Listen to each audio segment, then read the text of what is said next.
the basic motivation of doing NLP is the way we communicate. I mean, as a human being, we communicate through speech, and the written version of that speech is text, right? And there are many instances in our daily life where we see written text, and there is always a need for processing these text continuously to make decisions and make progresses in our life, right? And that's from that very basic need, it's important to understand this language, these texts.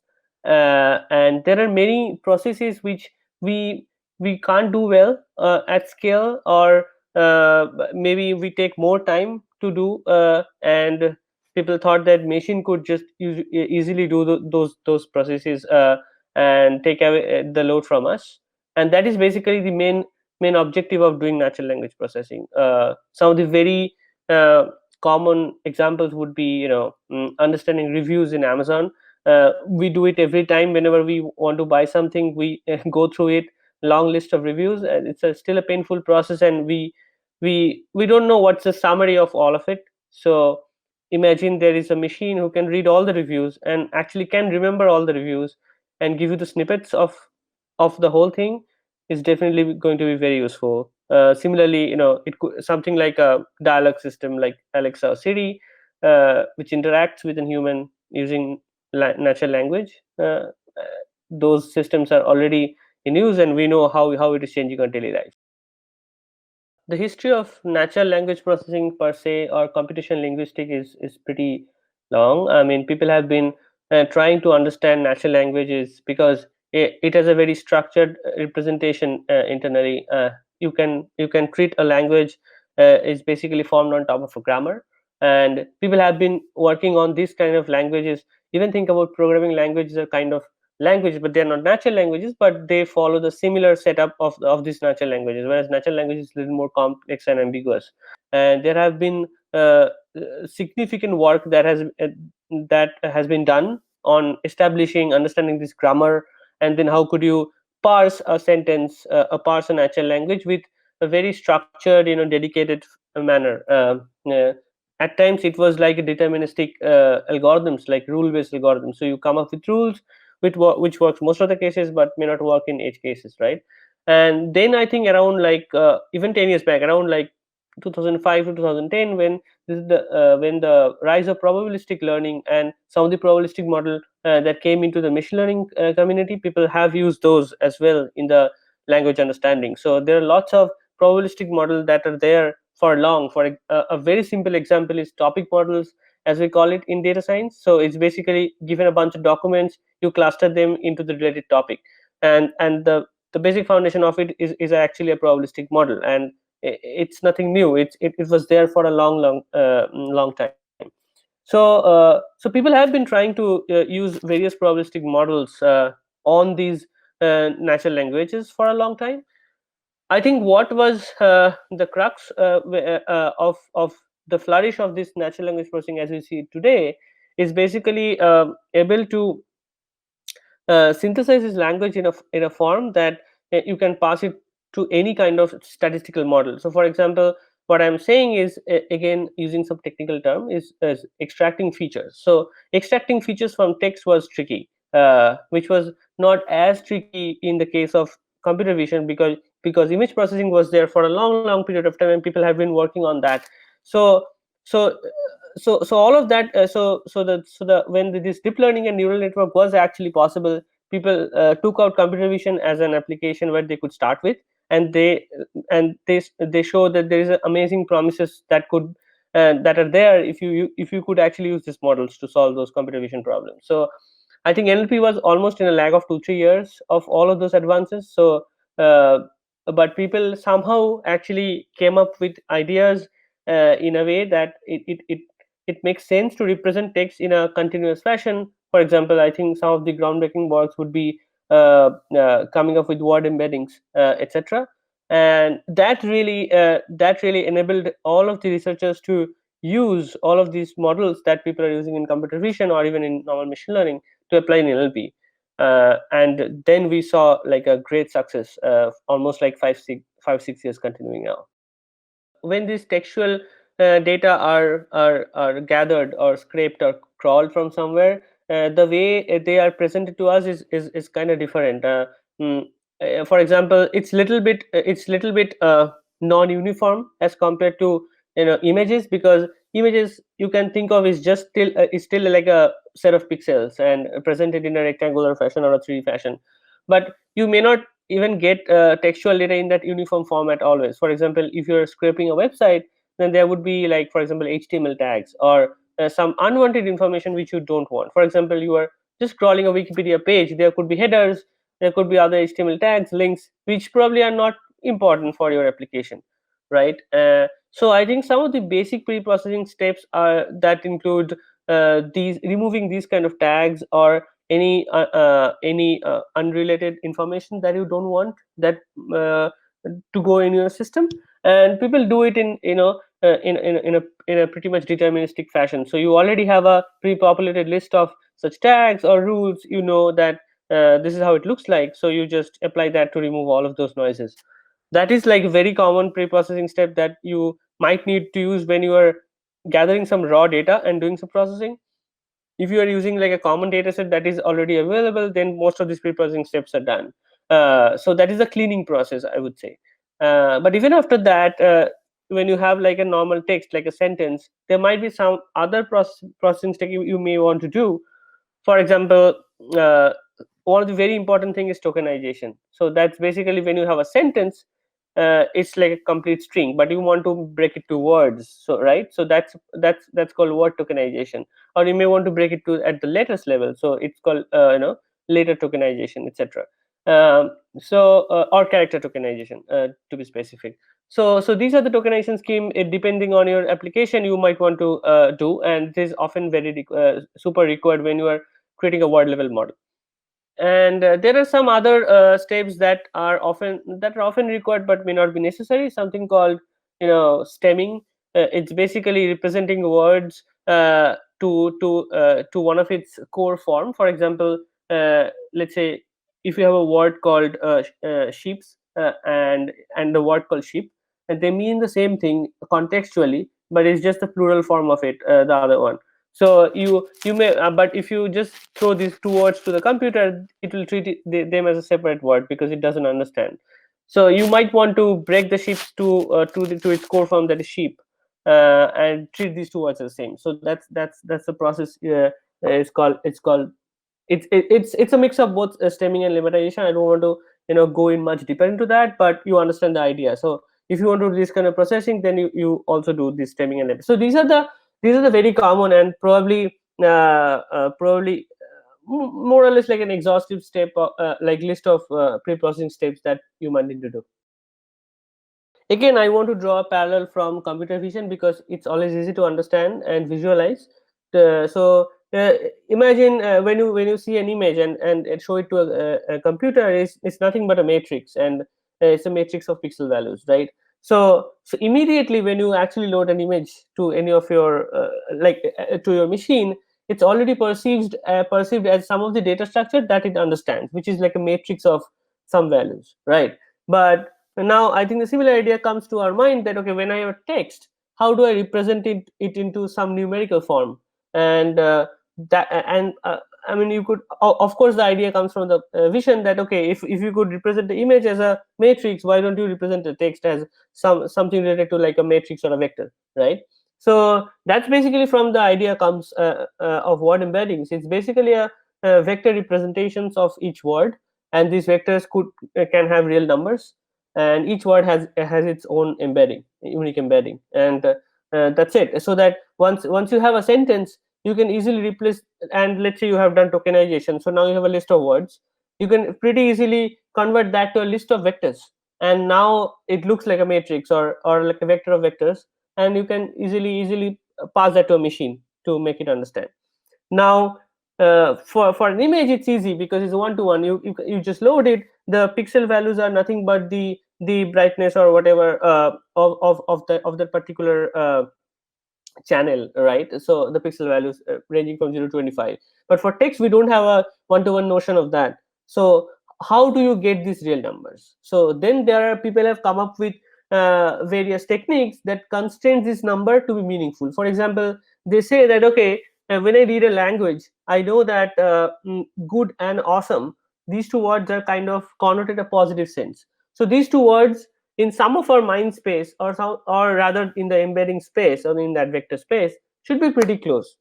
And good and bad are probably meaning different senses, so they might be farther away. So in that way, people have looked into,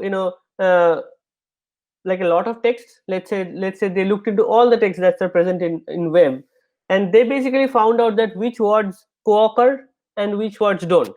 And the words they co-occur, they could have a similar meaning, so they should be closer in the representation space. And the words that do not co-occur, they would be farther in the representation space.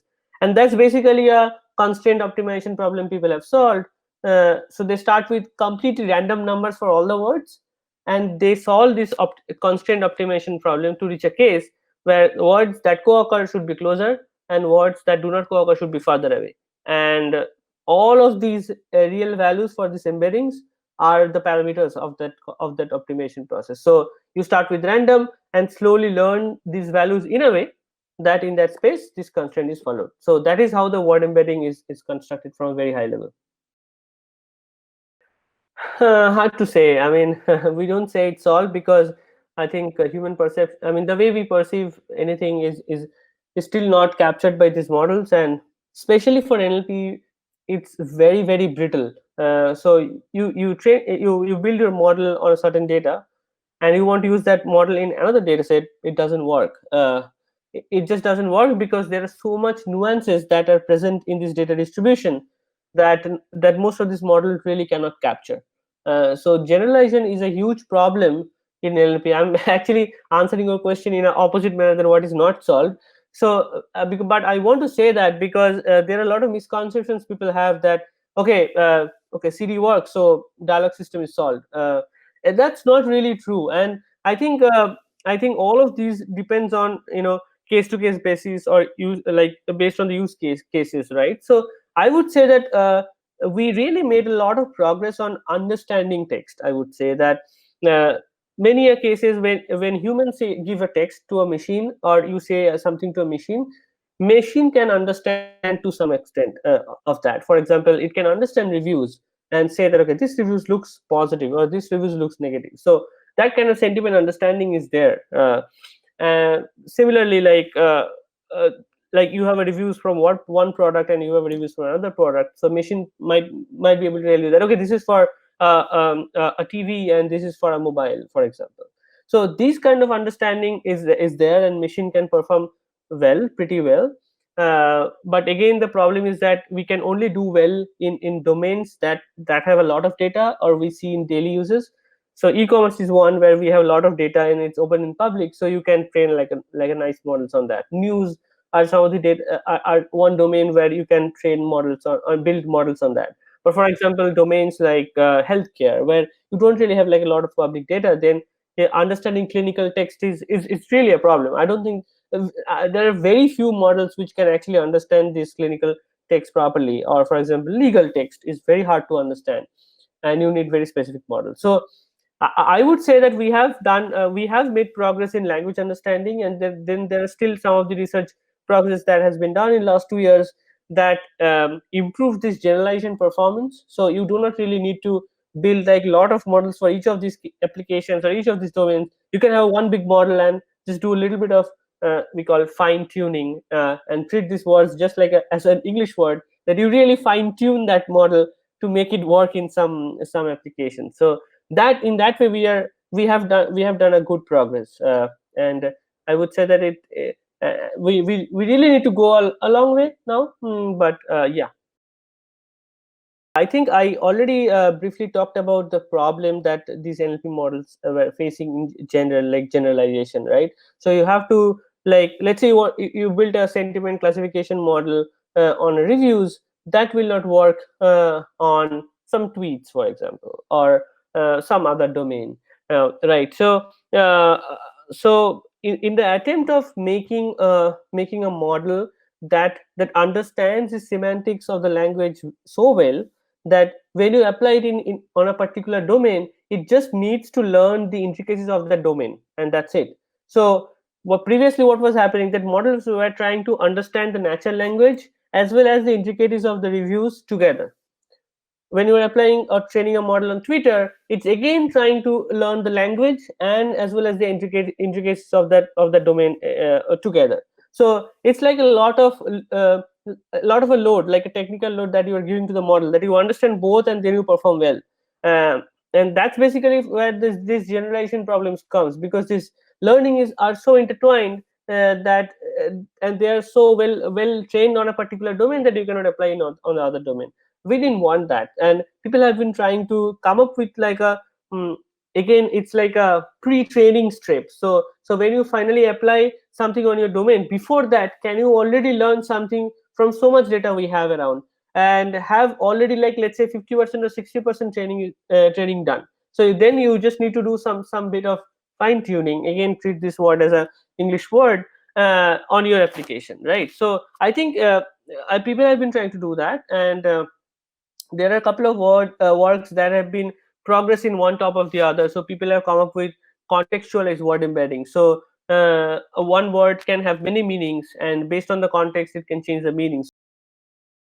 One of the breakthrough that happened with the BERT model released by Google.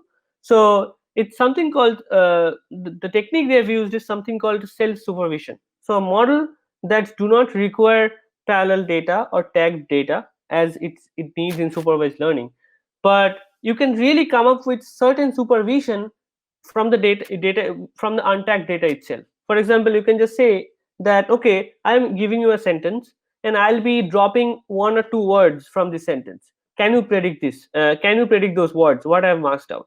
So you really don't have tags, but you could come up with such supervision from the data itself. So you really do not need any human annotators to tag for a specific task. Or you can say that, okay, I've given you two sentences. Tell me if these two sentences could be can co-occur or not. Or basically, you're basically saying that the second sentence can be a following sentence of the first sentence or not. So you don't have any annotation, but you are coming up with annotations from the data itself, and this is called self supervision. And the best part of it, that you have abundant of such abundant amount of data in the web. So you just crawl everything that is present in the web, that resulted something like 40 gigabytes of text. And of course, if you had to solve a supervised problem, you cannot annotate such amount of data. But in the self supervision, you don't really need annotation, but you can just create such supervisions from on the data very easily. It's extremely cheap. And they come and then they train the model to really do this very fundamental language understanding task, that, okay, I dropped some of the words, can you predict these words? And given two sentences, can you tell that these two sentences can be, okay, followed each other or not?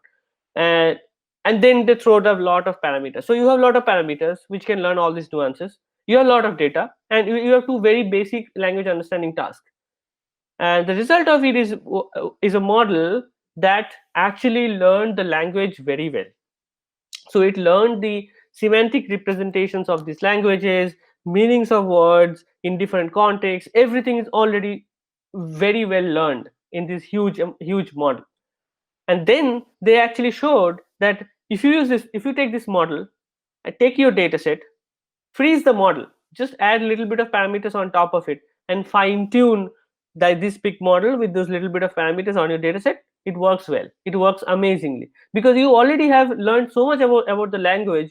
So even if your target data set is small, which is the problem for any deep learning model, because you need a lot of data, it works because it doesn't really need to relearn the language again from the target data set you are just giving. It just learns the intricacies of that domain. So now think that you have a BERT, you can very easily fine tune it for reviews, for tweets, for other social media posts, and that's it. So you really need, and you don't even need like a lot of training data. You can do it with like a small amount of data.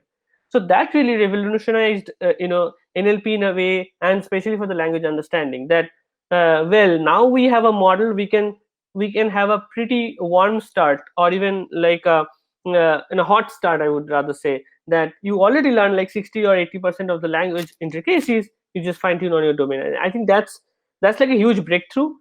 And I think in a similar fashion, you can think of, okay, if you are already predicting the masked words, why don't you can generate a completion of a sentence, for example. So I won't mask random words. I would mask the end of the sentence, and I'll give you the beginning of the sentence. Can you generate the rest of it?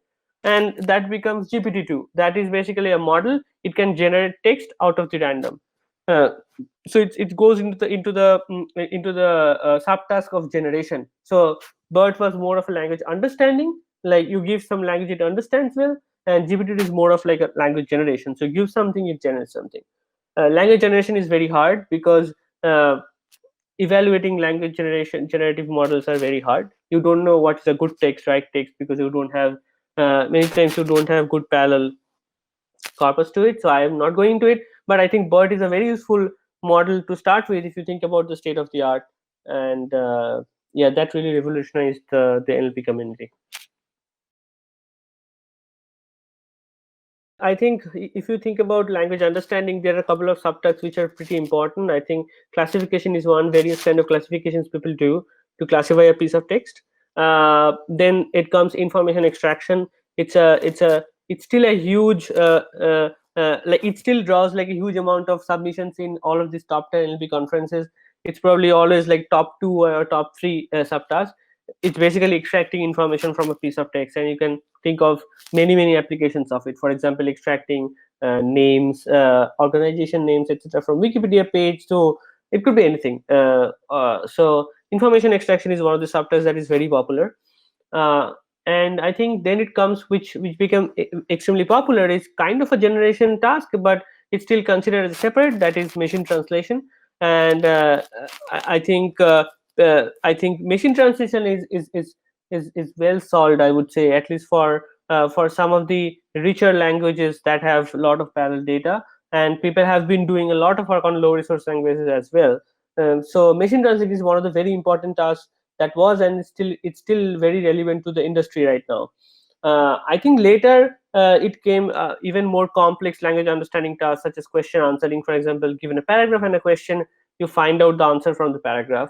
So that is one of the very important subtasks people are trying to solve, because it requires a lot of comprehension. It doesn't only require language comprehension, but you need to do a lot of like a logic comprehension and reasoning to basically come up with an answer. And that's like a good proxy of basically machine understanding, or like this kind of artificial intelligence, I would say. So question answering is a very important task. Um and then it comes to the generation. And so people started with generating text, and there are a lot of applications you can think of, that you can come up with a model that can write a review for you. For example, it's like a review generator, or summarizing text documents. For example, you have a lot of news. How can you summarize all of them into one short summary? So that's also a generation problem. And yeah, and there are so many generations problem. You could like writing a story, etc., etc. And very recently, what is being popular is a combination of language understanding and generation is a dialogue system. So it's more of like a like interactive system that user gives you a text. So you have to first understand. So you have to do all of this classification, information extraction, all of these tasks I told you, and then you generate something as a reply to the user, and then you do the generation. And how do you do it together? So dialog systems is getting a lot of interest right now. So these are the couple of very important tasks. We are doing well in the language understanding task. As I told you, BERT has made significant progress in language understanding. So people are coming up with more complex and more challenging tasks in these domains. Whereas generation is okay, but it's still very brittle. And it's just because that we don't know what is a correct generation. So we don't have like a strict objective to optimize this problem. Yeah, I would definitely suggest anyone who is attempting to building up any kind of predictive model definitely should go through the basics of statistical learning. That is, like, what is a machine learning? What is at least the supervised machine learning? And there are a couple of models that are very common, like starting from decision tree to random forest to some of the boosting techniques, SVM. So these are the models that are very useful, and they can be pretty well applied in domains like NLP, and they actually work at times. So knowing these very basic machine learning models and what is the fundamental of these models are very important. You don't really need to know the math. I mean, if you just want to do a project, you may not need to know the math, but you still want to understand the data flow of like what is the input, what is the output, and when should I use what model, right? So that is one thing is very important. The second thing for the NLP is most important is familiarizing yourself with this pre-processing textual data. So pre-processing is a huge part, and we say that 80% of the time is gone in pre-processing textual data because it's very important.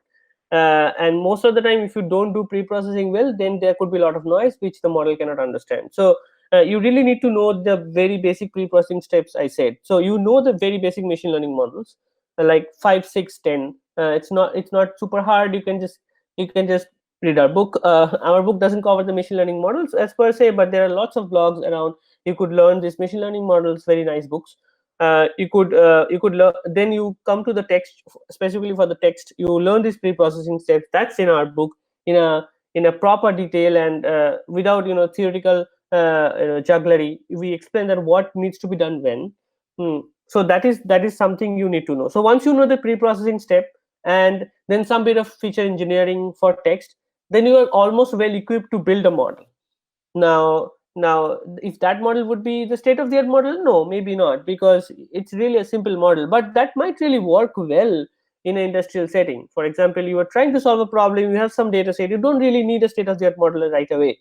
So you could just use very simple machine learning methods and do some feature engineering and pre-processing, and you can have a model running up and running. So that's the, I would say, the first step anyone who is attempting to come in LLP and in general in data science.